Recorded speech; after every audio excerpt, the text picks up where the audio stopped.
Hello, this is Keith, welcoming you to the 2029th edition of the Enfield Talking newspaper, Dateline the 3rd of December 2015. The readers this week are Janet, Sally and Keith, with Robin on the controls. The items that we will be reading come from our local newspapers, the Enfield Gazette and Advertiser and the Enfield Independent, and are their copyright. We're having problems with our title music today, so we hope you don't mind going straight into the news. Local stories include twins guilty of murder and mother must remove murdered son's tribute. Just one special news item this week about the Enfield Macular Disease Support Group, which meets on the second Wednesday of every month from 10 a.m. to 12 noon at the Trinity Church Hall, Gentleman's Row, Enfield EN2 6AN. The meetings are open to anyone affected by central vision loss, and carers are welcome as well. If you'd like further details, please contact Alan Newsom on 020 8886 5659. That's Alan Newsom on 020 8886 5659. If you're experiencing any problems receiving your Enfield Talking newspaper, please phone Diane de Jersey on 020 8805 6578. She is your listener's representative and she will be pleased to help you. That's Diane de Jersey and her number is 020 8805 6578. Now Janet will read the first item of local news. Teenage twin brothers have been found guilty of murdering a father of one who defended the victims of robbery. Dio and Charles Talmale, 19, of St Edmunds Road, Edmonton, were convicted of stabbing 23-year-old Kiri Ford after he tried to protect four young men from another area of London who were attacked and robbed outside his cousin's 18th birthday party. The jury also found both guilty of conspiracy to rob and of trying to pervert the course of justice. A third teenager, Atta Hanson, 18, of Church Street, Edmonton, was found guilty of Kiri's manslaughter and was also convicted of conspiracy to rob. The Tamar brothers and Hanson had been at Natasha Lewin's 18th birthday party in Hazelbury Road, Edmonton, along with their victims on the night of the 29th November last year. They had spotted the four young men earlier in the evening, and the court heard that they repeatedly asked them where they were from.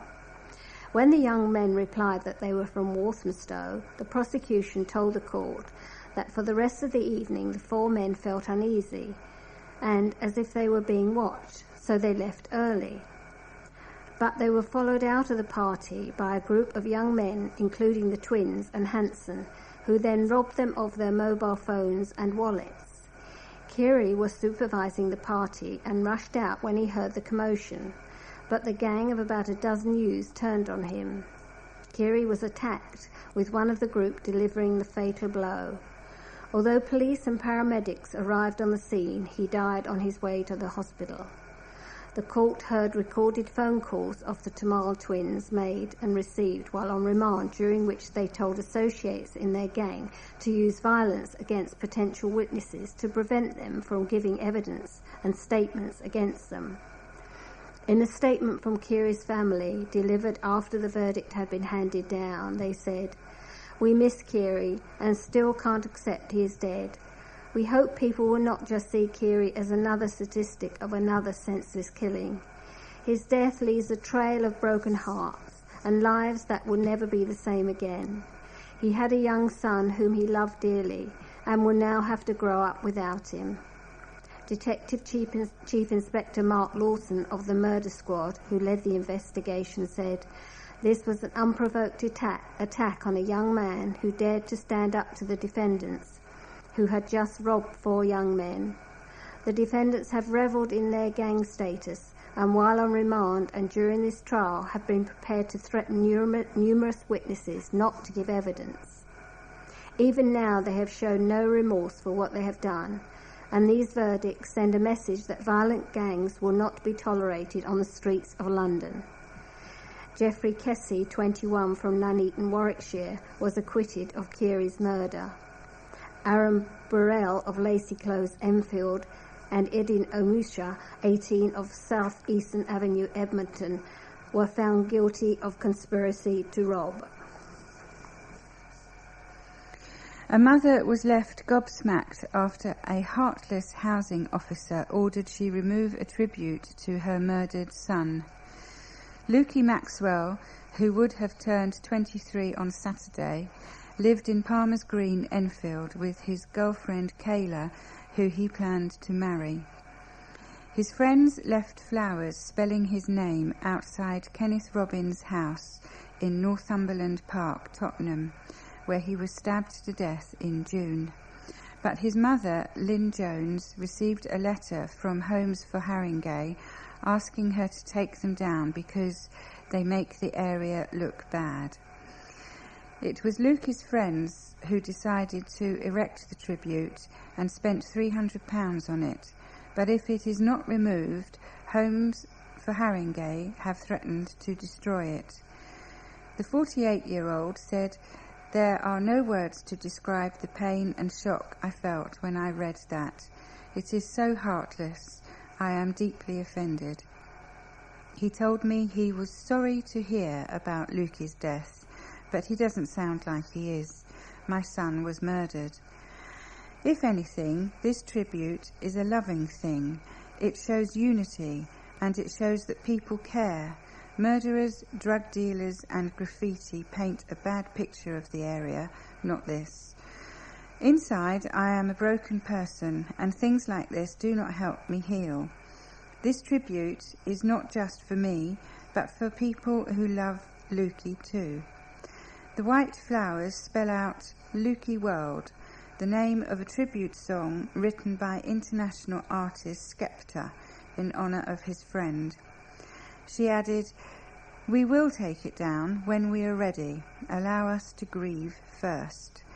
Young people spent money on that. It wasn't easy for them, but they did it for Lukey. Where is the empathy? Where is the compassion? The community stand by Mrs. Jones's decision not to remove the tribute. Family friend Nicola Dady said, "It is astonishing. The community should have the right to be able to mourn openly the loss of a loved one. If and when the tribute comes down, that really should be when people are ready and not before." Just 1 week after his death on June the 5th, his friends arranged a football tournament to support Mrs. Jones, which she said was wonderful. His funeral was standing room only, and in the days after he died, Lukey's friends and even strangers paid his heartbroken mother visits to show their support. Last Sunday would have been his 23rd birthday, and he was hoping to start a career as a trader. Mrs. Jones says she is moving forward for her 4 other children who are still struggling to come to terms with what happened. She added, "Who on earth would expect to hear their child is gone? I bow down crying just looking at his picture. After his death, the things people said about him were beautiful. I found out he always used to help people carry their shopping. He was always smiling and looking out for his younger siblings. He was so supportive. He was the perfect son." Arthur Gorrell, aged 36, of Hoddesdon, was charged with stabbing on Friday, June the 5th, but that case has now been dropped.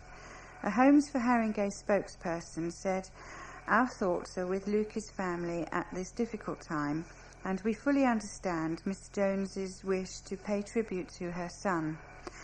Some local residents have raised concerns about the nature of the current memorial, and it's important we balance the needs of residents with the wishes of Lukey's family.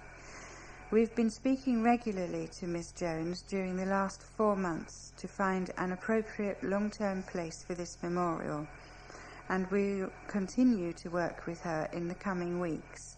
We understand this is a difficult issue, and we're sorry for any distress this has caused." We have 2 stories about the Hatton Garden burglary, covering different aspects of the case. The first one is as follows. One of the men behind the largest burglary in the English legal history is still at large, a court has heard. Known only as Basil, he is the only man behind the Easter weekend Hatton Garden heist yet to be caught. Ringleaders Daniel Jones of Park Avenue, Enfield, Terry Perkins, 58, of Heen Road, Enfield, John Kenny Collins, 75, of Bletsoe Walk, Islington, and Brian Reeder, 76, of Dartford Road, Dartford, have all already pleaded guilty to conspiracy to commit burglary at Hatton Garden Safe Deposit. Hugh Doyle, 48, of Riverside Gardens, Enfield, is charged with them on one count of conspiracy to conceal, convert or transfer criminal property between the 1st of January and the 19th of May this year. He also faces an alternative charge of concealing, converting or transferring criminal property between April the 1st and the 19th of May this year. The other three are Carl Wood, 58, of Elderbeck Close, Cheshunt, Hertfordshire, William Lincoln, 60, of Winkley Street, Bethnal Green, East London, and John Harbinson, 42, of Beresford Gardens, Benfleet, Essex. The jury at Woolwich Crown Court heard Brian Reeder used a freedom pass to make his way to the heist. Oyster car records show he boarded the 96 bus from near his home in Dartford before exiting Waterloo East Station at around 6:30 p.m. From there he caught the number 55 bus to St John Street, about a 5-minute walk from Hatton Garden. But he withdrew from the plan when the gang ran into difficulties trying to get into the vault on the first night. The other men involved allegedly returned the next night to complete the job.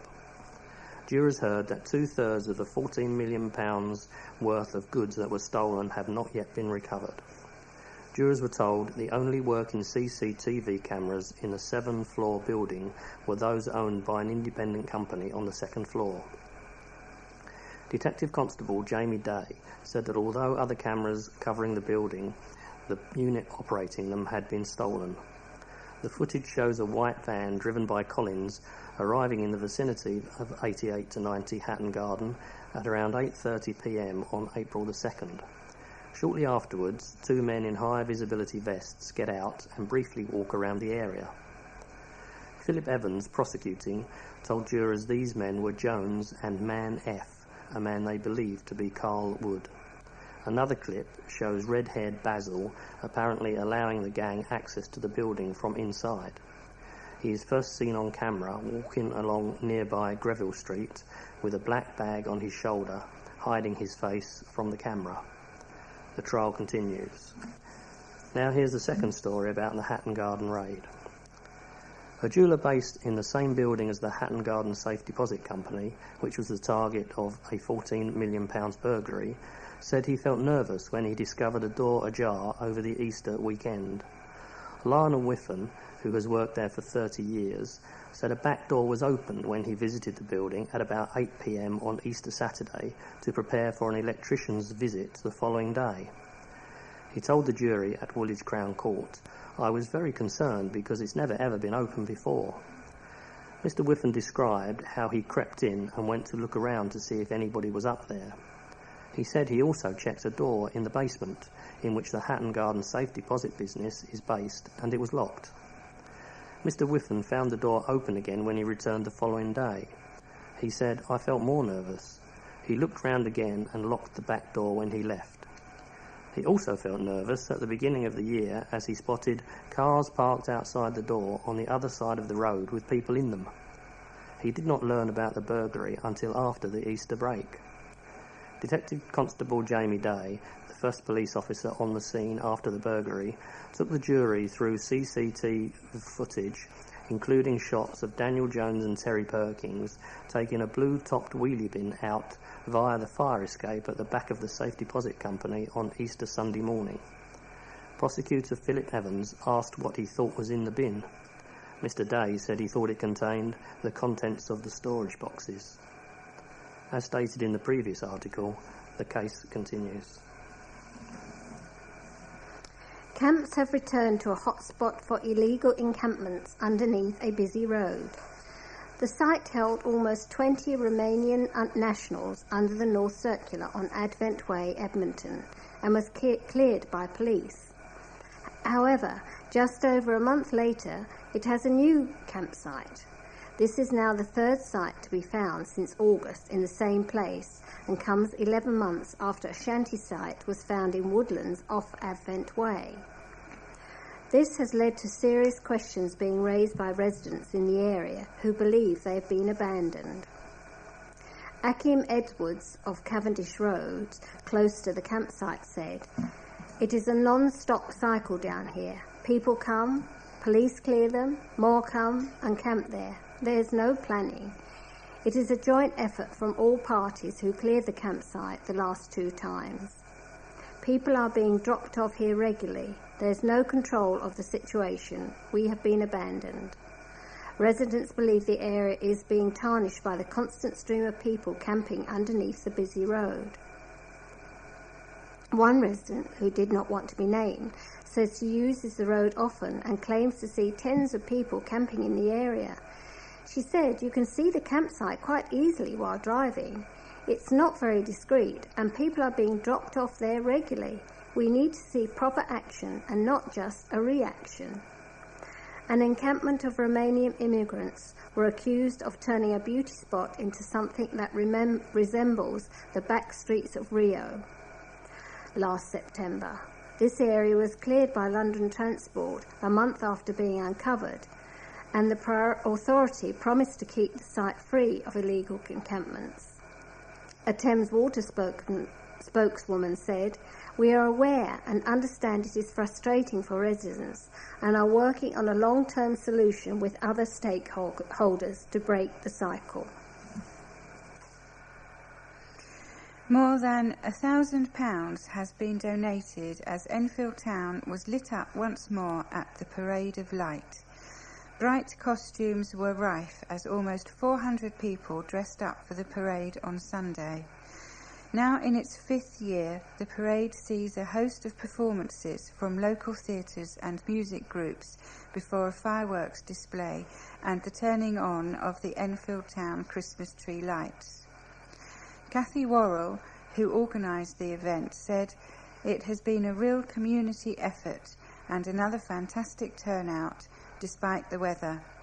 Donations will go towards the Borough of Enfield Voluntary Association for the Disabled, the Mayor of Enfield Charitable Trust and Art Start Community Arts Project." A controversial proposal to cut services at a popular museum has been dropped. Plans by Enfield Council included scanning resources from the Dugdale Centre in London Road, Enfield Town, and making them available online. The plans also included making visits appointment only and trimming the museum space by closing the temporary exhibition area on the ground floor. However, after mass disapproval from the public, the council has revised its plans. The museum spaces on the ground and first floor of the Dugdale Centre will continue as drop-in access to the local studies centre. However, appointments will still need to be made for those wishing to see a professional about the services. The local studies centre will also be closed to the public on Mondays and Fridays to enable staff to increase the amount of stock which is available digitally. Concerns have been raised about the changes to the centre, which saw last year's visitor numbers at 24,781. Condemning the scheme, Conservative councillor for Bush Hill Park Ward, Erin Salibi, said, "I'm glad that the Labour-run council has now backtracked on its plan to severely limit access to the local studies centre. This ridiculous plan should not even have been proposed, showing that the council simply does not listen to local residents. How much did this unnecessary consultation cost the Enfield taxpayer? We were lining up to tell them it was a bad idea, something anyone who truly cares about Enfield's local history should have realised in the first place." Anne Simmons, who regularly visits the Dugdale Centre, is still sceptical about the changes. She said, "It's good the council has made a U-turn on the original plans, but those seeking help from a professional in the centre will still have to make an appointment. We have some way to go. My fears about the centre are still present. We need to ensure information is accessible to everyone." Councillor Aoife Orhan, Enfield Council's Cabinet Member for Education, Children's Services and Protection, said, I'm delighted to announce that we will be continuing the local studies centre and providing enhanced digital services as well. The new service will be able to meet customers' needs now and in the future, whilst managing within the very limited resources made available to us. Residents will get a chance to meet the architects of plans to redevelop the former Middlesex University campus in Trent Park. Property developers, the Barclay Group, bought the Grade 2 listed building in September. It was sold for $30 million in August 2013 by Middlesex University to a Malaysian university. They had planned to turn the mansion into a European base, but never moved into the building. During World War II, captured Luftwaffe pilots were held in the mansion, where their quarters were bugged so that Allied forces could glean intelligence from their conversations. Bambos Charambas, Associate Cabinet Member for South West Enfield, who set up the Save Trent Park campaign, said that the consultation meeting was an important opportunity for anyone interested in the future of the historically important house and grounds at the heart of Trent Park to engage with the new owners and make their opinions heard. The Barclay Group is holding an exhibition as part of its consultation strategy, when architects and project managers will be on hand to discuss the scheme. A pilot scheme will see life-saving equipment located in police stations and in police cars across Enfield.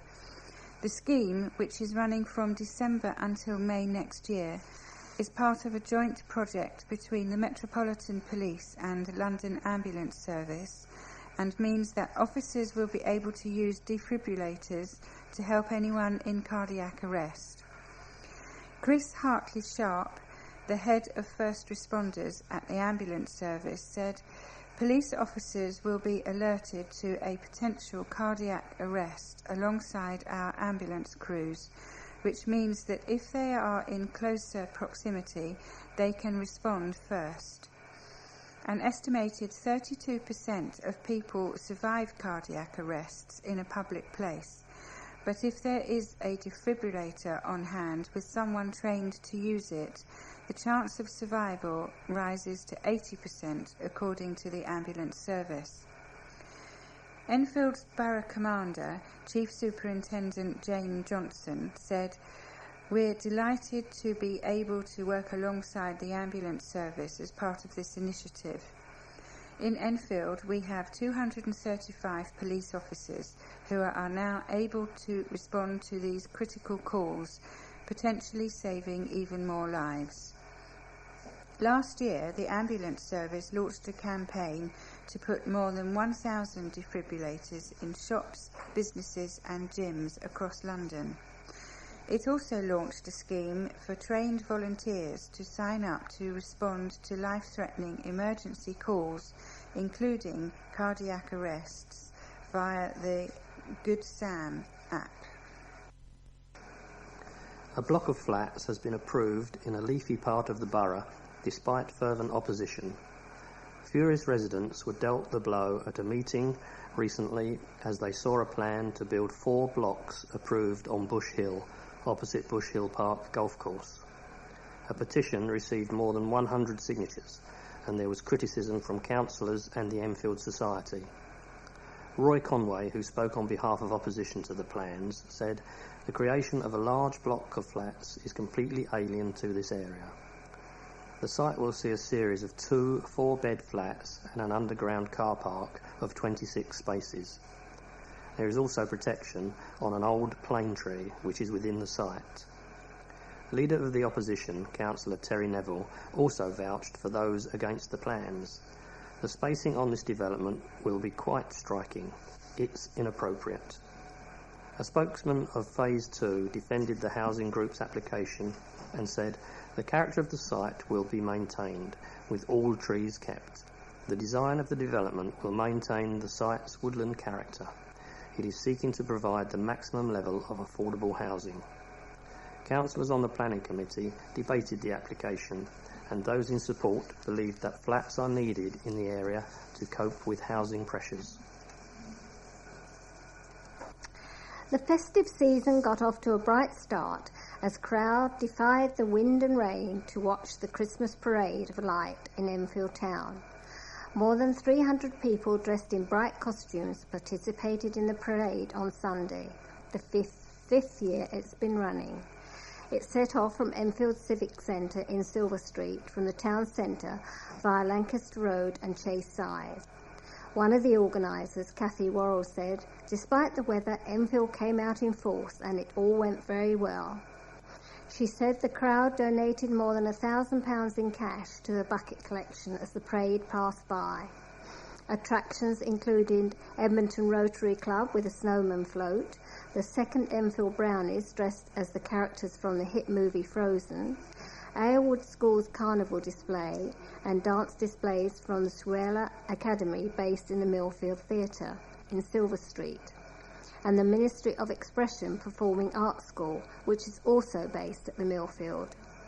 The Enfield Scout Band led the parade with the North London Brass accompanying community singing from the London Road-based St Anne's Catholic High School for Girls and the Enfield Harmony Choir. The Unity 70 youth group for young people, which is based in Winchmore Hill, were dressed in green tutus as characters from the Enchanted Forest.